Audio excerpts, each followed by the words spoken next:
नमस्कार साथियों, एक बार फिर से स्वागत है आपका सक्षम आरटी क्लासेस में। आज हम बात करने वाले हैं रेडिएशन से रिलेटेड एक इम्पॉर्टेंट यूनिट एक्सपोजर के बारे में कि एक्सपोजर क्या होता है, इसकी एसआई यूनिट क्या होती है और इसके क्या क्या डिसएडवांटेज है, वो हम सब डिस्कस करते हैं इस वीडियो के अंदर। तो चलो शुरू करते हैं एक्सपोजर से। The term exposure refer to the radiation quantity measure in term of ionization in air in a small volume around a point। मतलब जो रेडिएशन क्वांटिटी है हम उसको कैसे मेजर कर सकते हैं, हम उसको मेजर कर सकते हैं किसके टर्म में कि कितना आयनाइजेशन प्रोड्यूस हो रहा है स्मॉल वॉल्यूम ऑफ एयर में। जितना ज़्यादा आयनाइजेशन प्रोड्यूस होगा उतना ही ज़्यादा क्या होगा, उसकी रेडिएशन क्वांटिटी होगी और उतना ही ज़्यादा एक्सपोजर होगा। The number of charged particles produced by ionization is directly proportional to the radiation। कि जितने ज़्यादा number of charge particle produce हो रहे हैं आयनाइजेशन की वजह से उतना ही ज़्यादा क्या होगा, रेडिएशन होगा। दोनों का डायरेक्टली प्रोपोर्शनल का रिलेशन होता है। Ionisation photon are quantified on the basis of the total charge produced by them in a given medium. मतलब जो आयनाइजेशन फोटोन है हम उसको किस बेसिस पे क्वांटिफाई कर सकते हैं कि कितना टोटल चार्ज प्रोड्यूस हुआ है गिवन मीडियम के अंदर। जितना ज़्यादा टोटल चार्ज प्रोड्यूस होगा उतनी ही ज़्यादा क्या होगी, आयनाइजेशन फोटोन प्रेजेंट होगी। Air is the universal medium to measure exposure. जो एयर है वो यूनिवर्सल मीडियम है जो एक्सपोजर को जिसको हम मेजर कर सकते हैं एयर के अंदर। Average minimum energy necessary for photon to produce ionisation in air is about 35 eV। कितनी मिनिमम एनर्जी की रिक्वायरमेंट होती है एयर के अंदर कि जो फोटोन क्या कर सके, आयनाइज कर सके एयर को, वो होती है 35 इलेक्ट्रॉन वोल्ट के equal. Exposure is a source related term.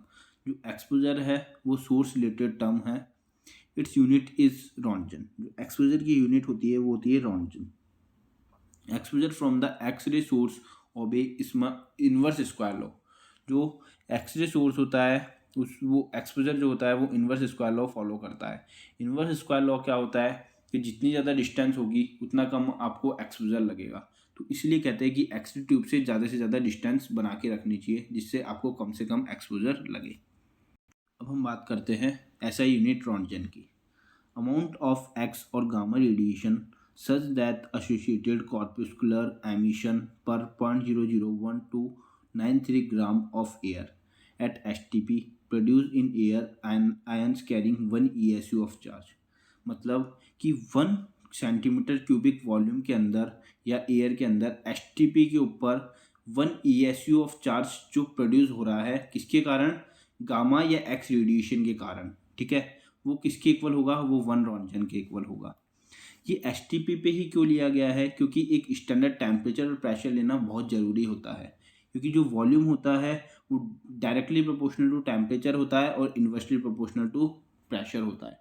तो वॉल्यूम क्या करेगा, वॉल्यूम वेरी करता है टेम्परेचर और प्रेशर से, तो इसलिए एसटीपी पे लिया जाता है। और 1 ESU ऑफ चार्ज प्रोड्यूस हो रहा है किसके अंदर, 1 cc या फिर 0.001293 ग्राम ऑफ एयर के अंदर। किसके कारण, गामा और एक्स रेडिएशन के कारण। वो किसके इक्वल होता है, वो 1 रॉन्टगन के इक्वल होता है। ठीक है, 1 रॉन्टगन इक्वल्स टू 2.58 इंटू 10⁻⁻4 गुलाम पर केजी इन एयर। जो 1 रॉन्टगन होता है तो वो कितने गुलाम चार्ज के इक्वल होता है, 2.58 इंटू 10⁻⁻4 गुलाम चार्ज प्रोड्यूस हो रहा है 1 kg एयर के अंदर, वो 1 रॉन्टगन के इक्वल होगा। मल्टीपल्स यूनिट्स जो यूज़ होती है रॉन्टगन की वो है मिली रॉन्टगन और माइक्रो रॉन्टगन। मिली रॉन्टगन कितना होता है, मिली रॉन्टगन होता है 10⁻³ रॉन्टगन के इक्वल और माइक्रो रॉन्टगन 10⁻⁻6 रॉन्टगन के इक्वल होता है। अब हम बात करते हैं डिसएडवांटेज की कि रॉन्टगन के क्या क्या डिसएडवांटेज होते हैं। Röntgen has disadvantage that it is only measure of air ionization and not direct measure of radiation absorption in other materials such as different form of human tissue।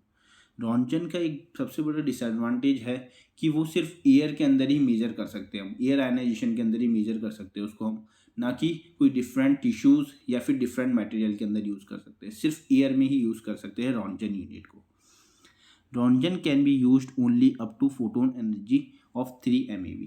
रॉन्जन की जो unit है कि जब फोटोन की energy 3 MeV तक की होगी तभी रॉन्जन की यूनिट अपन यूज़ कर सकते हैं। अगर उससे ज़्यादा इसकी MeV की मतलब इसकी एनर्जी ज़्यादा होती है फोटोन की, तो रॉन्जन यूनिट को हम यूज़ नहीं कर सकते हैं। Roentgen can be define only X and gamma radiation in air. जो रॉन्जन है वो सिर्फ एक्स और गामा रेडिएशन के लिए ही बना था। जो अदर रेडिएशंस है उनके लिए हम रॉन्जन का यूज़ नहीं कर सकते हैं। वन रॉन्जन जो होता है वो 0.00877 ग्रे के इक्वल होता है absorb dose in dry air के, और 1 ग्रे जो है वो 114 रॉन्जन के इक्वल होता है। आई होप आपको ये वीडियो समझ आ गया होगा। तो चैनल को सब्सक्राइब करें अगली वीडियो जानने के लिए, और वीडियो को ज़्यादा से ज़्यादा शेयर करें। Thank you.